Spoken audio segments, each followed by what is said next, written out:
तो हेलो बच्चों, आ गए हम फिर से आपके साथ जो है ये क्लास 9 का सफर बांटने के लिए। तो देखिए आज का इस प्रश्नावली में हम जो है पढ़ेंगे क्वेश्चन 5 से, ठीक है, क्योंकि इससे पहले का प्रश्नावली हमने पढ़ रखा है, वो जाके आप देख लीजिएगा। तो क्लास स्टार्ट करने से पहले हम आपसे एक जो है मोटिवेशनल बातें करना चाहते हैं। सफलता की खास बात यह है कि वह मेहनत करने वालों पर जल्दी फिदा हो जाती है, ठीक है। तो चलिए इसी मोटिवेशनल के साथ हम जो है प्रश्न को स्टार्ट करते हैं। प्रश्न में हमें दे रखा है कि प्रश्न में दिया हुआ है कि 10 मीटर गहरे एक बेलनाकार बर्तन की आंतरिक वक्र पृष्ठ को पेंट करने का व्यय हमें दिया हुआ है कितना, तो 2200 रुपये, ठीक है। मतलब एक आंतरिक पृष्ठ मतलब कोई बेलनाकार है, ठीक है, उसके अंदर को जो हमें मतलब कलर करने के लिए कितना खर्च दिया हुआ है, तो 2200 रुपये दिया हुआ है, ठीक है। तो लिखा है यदि पेंट करने की दर हमें जो 20 रुपये प्रति मीटर स्क्वायर है तो ज्ञात कीजिए। पहला क्वेश्चन है कि बर्तन का आंतरिक पृष्ठीय क्षेत्रफल कह रहा है ज्ञात करने। फिर दूसरा हमें दिया हुआ है कि आधार की त्रिज्या। फिर तीसरा है बर्तन की धारिता, ठीक है। ये जो है पृष्ठीय क्षेत्रफल कह रहा है, ये हमारा ए हो गया, ये जो है आर हो गया, ये हमारा जो है वी हो गया, ठीक है। तो देखिए यहाँ पे हमें जो जो दिया हुआ, जैसे एच दिया हुआ है, कुल व्यय दिया हुआ है, 1 मीटर पर जो हमें कह रहा है 20 रुपये खर्च हो रहा है। पहला क्वेश्चन है ना बर्तन का आंतरिक पृष्ठीय क्षेत्रफल, तो लिखेंगे यहाँ हम कि बर्तन का आंतरिक पृष्ठीय क्षेत्रफल, आंतरिक पृष्ठीय क्षेत्रफल, वक्र पृष्ठीय क्षेत्रफल, ठीक है, वक्र पृष्ठीय क्षेत्रफल, वक्र पृष्ठीय क्षेत्रफल यानी कि ए ज्ञात करेंगे। तो हमें देखिए ए का मान कितना आएगा, तो यहाँ पे हमें कुल व्यय कितना दिया हुआ है, तो कुल व्यय हमें दिया हुआ है 2200, ठीक है। और जो है मीटर पे कितना कह रहा है, तो 20, ठीक है। तो 0 से 0 काट दिए, इसको इससे काट देंगे तो कितना है, तो 110, ठीक है। तो हमें जो है बर्तन का आंतरिक पृष्ठीय क्षेत्रफल का मान कितना आ गया, 110 मीटर स्क्वायर। तो यहाँ पे हमें मान कितना आया, 110 मीटर स्क्वायर, ठीक है। तो दूसरा हमें कह रहा है आधार की त्रिज्या, तो उसके लिए हमें ज्ञात करने के लिए क्या, तो हमें जो है आंतरिक पृष्ठ का क्षेत्रफल फार्मूला लगाना होगा। तो हमारा होगा आंतरिक पृष्ठीय क्षेत्रफल, पहले लिख ले, आंतरिक वक्र पृष्ठीय, वक्र पृष्ठीय क्षेत्रफल क्या होता है, तो होता है 2 पाई आर एच, ठीक है। तो यहाँ देखिए इसका मान हमें दिया हुआ है, कितना ज्ञात हुआ, तो हमें 110, ठीक है, 110 हुआ। तो देखिए लिखेंगे 2 गुने पाई का मान हमें कितना है, तो पाई का मान लिखेंगे हम 22/7 गुने आर, हमें ज्ञात करना है ना पहले दूसरा में, तो आर हम रहने देंगे, गुने एच का मान कितना है, तो एच हमारा है 10, ठीक है। तो ये सब जितना संख्या है ना हम इसको इधर ले आएंगे, नीचे वाले को ऊपर कर देंगे, ऊपर वाले को नीचे कर देंगे। तो चलिए शिफ्टिंग करते हैं, तो लिख देंगे 110 गुने नीचे 7 है तो ऊपर जा चला जाएगा, और ये हमारा हो जाएगा 2 गुने 22 गुने ये कितना, तो 10 के बराबर कितना, तो 8, ठीक है। तो देखिए ये 0 से 0 कट गया, ठीक है। तो फिर काटेंगे 11 दूनी की कितना, तो 22, बच क्या गया, तो 7 बटे ये 2 और 2 बच गया, तो 4 हो जाएगा बराबर 8, ठीक है। तो गुना कर देते हैं, तो क्या आएगा, तो गुना करने के बाद 1.75 हमें आ जाएगा 8, ठीक है। तो वही कह रहा है आधार की त्रिज्या, तो लिख देते हैं आधार की त्रिज्या, ठीक है। आधार की त्रिज्या ये हमारा जो है सेकंड नंबर का आंसर आ गया। उसके बाद जो है बर्तन की धारिता कह रहा है, तो क्या लगाएंगे, पाई आर स्क्वायर एच का फॉर्मूला लगा के हम इसको हल करेंगे। तो तीसरा लिखते हैं यहाँ पे, तीसरा हमें क्या कह रहा है कि बर्तन की धारिता, बर्तन की धारिता, बर्तन की धारिता क्या होगा, तो होगा पाई आर स्क्वायर एच। पाई का मान कितना, तो 22/7 गुने आर हमने क्या ज्ञात किया अभी, तो ज्ञात किया 1.75, इसको दोबारा लिख देंगे 1.75, फिर गुने एच हमने कितना दिया हुआ है, तो 10 दिया हुआ है। गुना करने के बाद हमें आएगा 673.75, इसके बट्टे में क्या लिख देंगे 7, ठीक है। जब इसको हम भागा देंगे तो आएगा कितना, तो 96.25, ठीक है। तो 96.25, ठीक है। और ये जो हमें देखिए तो मीटर में दिया हुआ है, तो लिख देंगे मीटर क्यूब, ठीक है, मीटर क्यूब। तो देखिए एक का आंसर, फिर ये रहा 2 का आंसर, ये रहा 3 का आंसर, हमारा कंप्लीट हो गया। तो इसका स्क्रीनशॉट आप ले लीजिए। 6 को पढ़ते, लिखा हुआ है ऊंचाई 1 मीटर वाले एक बेलनाकार बर्तन की धारिता, यानी कि हमें भी दिया हुआ है 15.4 लीटर है, ठीक है। तो इसको बनाने के लिए कितने वर्ग मीटर धातु की सीट की आवश्यकता होगी, वर्ग मीटर, यानी कि यहाँ क्या कहना चाह रहा है कि मीटर स्क्वायर। यहाँ देखिए हमें जो है लीटर में दिया हुआ है, लीटर को हमें क्या करना है, मीटर में बदलना है। तो देखिए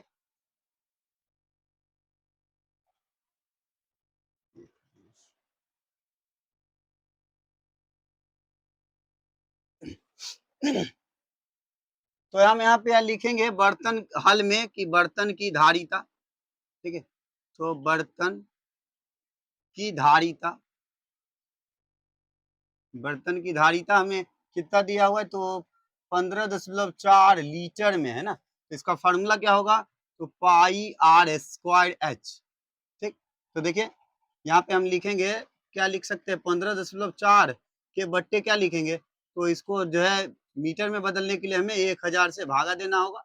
इस दशमलव को उड़ाएंगे तो कितना, तो 10 आ जाएगा, ठीक है। तो पाई का मान हम रखते हैं जो जो दिया हुआ है 22/7 गुने आर हमें ज्ञात नहीं है, तो आर स्क्वायर फिर गुने एच हमें देखिए क्या दिया हुआ है, तो एक बराबर जो लिख देंगे 154 के बट्टे कितना, तो 10,000, ठीक है। 154 के बटे 10,000। तो ये सब संख्या है ना, इसको हम इधर शिफ्ट कर दें, बच क्या गया, आर स्क्वायर बराबर लिख देंगे 154 के बट्टे क्या हमें दिया हुआ है 10,000, ठीक है। फिर गुने ये 7 ऊपर है, नीचे है तो ऊपर चला जाएगा, 22 नीचे ऊपर है तो ये नीचे आ जाएगा, ठीक है। इसको जब इससे काटेंगे तो कितना बार में, तो 7 बार में चला जाएगा। तो यहाँ देखिए आर स्क्वायर बराबर यहाँ क्या आ गया हमें, तो 7 का स्क्वायर फिर बटे यहाँ जो है 10,000 लिखा हुआ है, तो इसको हम लिख सकते हैं कि 100 का स्क्वायर, ठीक है। 100 का स्क्वायर करेंगे तो हमें 10,000 आ जाएगा, ठीक। तो देखिए यहाँ पे हम इसको सीधा कर ले तो आर स्क्वायर बराबर यहाँ 7 बटे क्या लिख सकते हैं 100 पर स्क्वायर, ठीक है। तो 2 और स्क्वायर स्क्वायर कट गया, तो हमें आर का मान क्या ज्ञात हो गया, तो यहाँ पे हमें आर का मान हो गया 7 बटे कितना, तो 100। जब हम 100 से भागा देंगे तो 0.07 मीटर आ जाएगा, ठीक है। आर का मान हमें आ गया 0.07 मीटर, ठीक है। तो और क्या कह रहा है कि इसको बनाने के लिए कितने वर्ग मीटर धातु की सीट की आवश्यकता होगी, यानी कि हमें जो है बर्तन का कुल पृष्ठीय क्षेत्रफल ज्ञात करना है, 2 pi r into r plus h का फॉर्मूला लगा के, ठीक है। तो यहाँ पे हम साइड में लिख दे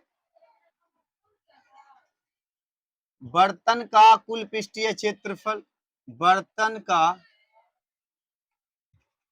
कुल पृष्ठीय क्षेत्रफल, पृष्ठीय क्षेत्रफल क्या होता है, तो लगाएंगे क्या, तो 2 pi r into r plus h, ठीक है। तो चलिए लिखते हैं, 2 पाई का मान क्या, तो 22/7 गुने आर का मान देखिए हमने निकाला है 0.07, ठीक है। तो लिखते हैं 0.07, फिर लिखेंगे 0.07 फिर प्लस ऊंचाई कितना है, तो 1, ठीक है। जब इसको काटेंगे तो कितना आएगा 0.01, ठीक है। तो ये दोनों को गुना कर देंगे, 22×44 गुने 0.01 फिर गुने इन दोनों को जोड़ने के बाद 1.07 आएगा, ठीक है। तो आपस में इन सबको गुना करते कितना आएगा, आएगा 0.4708, ठीक है। ये लिख देंगे मीटर क्यूब, ये हमारा जो है आंसर होगा, ठीक है। तो देखिए क्वेश्चन 6 भी हमारा बन के रेडी हो गया है ना। क्वेश्चन 7 में दिया हुआ है शीशे की एक पेंसिल लकड़ी के एक बेलन के अभ्यंतर में ग्रेफाइट से बने ठोस बेलन को डाल कर बनाई गई है, ठीक है। तो कह रहा है कि एक जो हमें बेलनाकार बनाया गया है, ठीक है। तो उसमें जो है एक ग्रेफाइट से बना ठोस बेलन को डाल दिया गया, ठीक है। ग्रेफाइट यानी पेंसिल, ठीक है। पेंसिल शीशा का कुछ बना हुआ है, उसमें जो हमने जो है क्या डाला है, तो ग्रेफाइट का कुछ ठोस वाला डाल दिया, ठीक है। तो कह रहा है पेंसिल का व्यास हमें दिया हुआ है कितना, तो 60 mm और ग्रेफाइट का दिया हुआ है व्यास 1 mm। यदि पेंसिल की लंबाई जो है 14 सेंटीमीटर है तो लकड़ी का आयतन और ग्रेफाइट का आयतन ज्ञात कीजिए, ठीक है। हमें लकड़ी का आयतन और ग्रेफाइट का आयतन ज्ञात करना है, तो ग्रेफाइट जो है इसके अंदर का, ठीक है। जो जो हमने हमें दिया हुआ था, जैसे पेंसिल की ऊंचाई दे रखी है 14 सेंटीमीटर, पेंसिल का कुल व्यास हमें दिया हुआ है कितना, तो यहाँ देखिए पेंसिल का व्यास दिया हुआ था कितना, तो 7 mm। तो इसको हमने आर ज्ञात किया तो कितना, तो 2/7/2 लिखेंगे क्योंकि d/2 होगा, ठीक है। तो इसको भाग देने पे 3.5 mm आया, तो इसको जब हम सेंटीमीटर में कन्वर्ट करेंगे तो इसमें हम 10 से भागा दे देंगे, ठीक है। तो आ जाएगा क्या, तो 0.35 सेंटीमीटर, ठीक है। उसी तरह ग्रेफाइट का डी हमें इतना दिया हुआ है, आर हमने ज्ञात किया, तो ज्ञात करने के बाद 0.5 आया, ठीक है, mm में। इसमें हमने 10 से भागा दे दिया तो कितना, तो 0.05 सेंटीमीटर आ गया, ठीक है। तो देखिए सबसे पहले हम क्या करेंगे, ग्रेफाइट का आयतन ज्ञात कर लेंगे, ठीक है। तो चलिए लिखते हैं, सबसे पहला हमारा काम ग्रेफाइट का आयतन, ग्रेफाइट का लिखेंगे पाई आर स्क्वायर एच, ठीक है। तो पाई का मान क्या है, तो हमें 22/7 गुने आर का मान देखें तो ग्रेफाइट का ना, ग्रेफाइट का ये रहा, 0.05 इसका स्क्वायर है तो इसको 2 बार लिखेंगे, 0.05 गुने एच का मान क्या है, एच का मान हमें देखिए 14 दिया है, ठीक है। तो काट देंगे कितना, तो 7 दूनी 14 हो जाएगा, तो गुना कर दीजिए, 11 22 दूनी कितना, तो 44 गुने, इसको जब गुना करेंगे तो कितना आएगा, तो 25, ठीक है। तो 2 अंक है, तो मतलब 2 जीरो और लगा के फिर 10.10, ठीक है। तो जब इनको जो है आपस में गुना करेंगे तो हमें आएगा कितना, 0.11 फिर डबल जीरो, ठीक है। तो यहाँ देखिए अंक के बाद जो है जीरो है, तो इसको हम ऐसे लिख सकते हैं, या 0.11, ठीक है, तो सेंटीमीटर क्यूब, ठीक है। ये हमारा जो है ग्रेफाइट का आयतन आ गया, ठीक है। उसके बाद हम लकड़ी का आयतन ज्ञात करेंगे, तो लकड़ी का आयतन ज्ञात करने के लिए हमें क्या करना होगा, ग्रेफाइट के आयतन को जो है लकड़ी के आयतन में से घटाना होगा, है ना। तो हम लिख देंगे यहाँ लकड़ी का आयतन आगे, ठीक है। लकड़ी का आयतन, लकड़ी का आयतन, यहाँ भी फॉर्मूला वही लगाएंगे, ठीक है, पाई आर स्क्वायर एच, फिर यहाँ माइनस जो है ये क्या है, ग्रेफाइट का आयतन है ना, ग्रेफाइट, ग्रेफाइट का आयतन 22/7, पेंसिल के अंदर जो ग्रेफाइट है ना,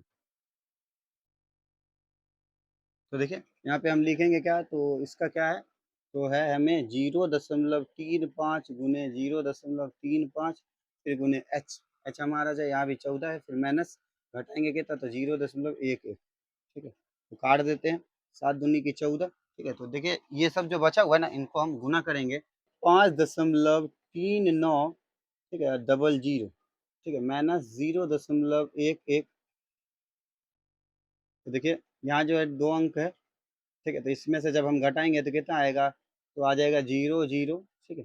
9 में से 1 गया तो 8, 3 में से 1 गया तो 2, फिर 0.5, ठीक है। तो यहाँ हम इसको लिख सकते हैं कि 5.28 सेंटीमीटर क्यूब, ठीक है। तो देखिए ग्रेफाइट का आयतन 0.11 सेंटीमीटर क्यूब, फिर लकड़ी का आयतन 5.28 सेंटीमीटर क्यूब, ठीक है। तो देखिए ये हमारा जो बन के रेडी हो गया। तो ये हमें जो है पेंसिल के बारे में कह रहा था, ठीक है। ये हमारा जो पेंसिल है इसके अंदर जो ग्रेफाइट लगा हुआ रहता है ना, पेंसिल में नहीं लगा हुआ रहता है ब्लैक कलर का, उसी के बारे में कह रहा है, ठीक है। तो इसको जब घटाने के बाद हमने देखा तो लकड़ी का आयतन कितना, तो 5.28 सेंटीमीटर क्यूब आ गया। तो ये आप जो है स्क्रीनशॉट ले लीजिए, उसके बाद हम इसको मिटाते हैं। तो अब हम चलते हैं क्वेश्चन लास्ट जो है हमारा 8 उस पर, ठीक है। दिया हुआ है एक अस्पताल के एक रोगी को प्रतिदिन जो है 7 सेंटीमीटर व्यास वाले एक बेलनाकार कटोरे में सूप दिया जाता है, ठीक है। कोई मतलब रोगी है, ठीक है, उसको जो है कह रहा है कि 7 सेंटीमीटर का व्यास वाला एक कटोरा है, उसको जो है उसमें सूप पीने के लिए दिया जाता है, ठीक है। तो लिखा है यदि यह कटोरा सूप से जो है 4 सेंटीमीटर ऊंचाई तक भर जाता है, ठीक है, तो इस अस्पताल में 250 रोगियों के लिए प्रतिदिन कितना सूप तैयार किया जाता है। कटोरा का जो है व्यास दिया हुआ है 7 सेंटीमीटर और इसकी ऊंचाई दे रखी है 4 सेंटीमीटर, ठीक है। तो कह रहा है कि उस अस्पताल में जो है ऐसे कितने 250 मरीज, ठीक है, तो उसको जो है उसके लिए प्रतिदिन कितना सूप तैयार किया जाएगा वो हमें ज्ञात करना है। जो जो हमें दिया हुआ था वो हमने लिख लिया, ये हमें नहीं दिया हुआ था ये हमने ज्ञात कर लिया आर, ठीक है, ऊंचाई दिया हुआ है और यहाँ रोगियों की संख्या दी हुई है ना, वो हमने लिख लिया, ठीक है। तो हम यहाँ जो है पहले क्या करेंगे, एक रोगी के लिए सूप तैयार करने का आयतन ज्ञात कर लेंगे, ठीक? एक रोगी के लिए सूप का आयतन, सूप का आयतन, तो इसका फॉर्मूला लिखेंगे हम यहाँ पाई आर स्क्वायर एच, ठीक है। तो पाई का मान क्या आएगा, तो पाई का मान हम लिखेंगे 22/7 गुने आर का मान देखिए तो 0.35 गुने, फिर लिखेंगे 0.35 फिर गुने, ठीक है। तो फिर एच का मान देखिए तो क्या दिया हुआ है, एच का मान हमें 4 दिया हुआ है ना, तो इसको जो है इससे काट देंगे तो कितना आएगा, तो 0.5, ठीक है, ठीक है। तो देखिए आपस में गुना करने के बाद कितना होगा, सबको करेंगे तो 154 आएगा, ठीक है, 154।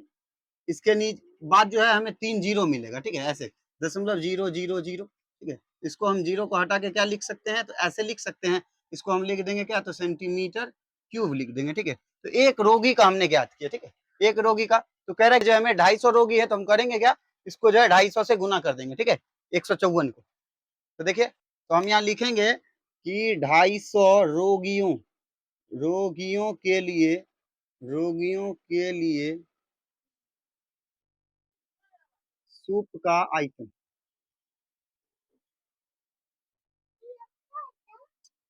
यहाँ लिख देंगे क्या, तो 250 गुने 154, ठीक है। तो इनको जब गुना करेंगे तो हमें आएगा कितना, गुना करने के बाद हमें आएगा 38,500, ठीक है, 38,500, ठीक है। यहाँ लिख देंगे सेंटीमीटर क्यूब।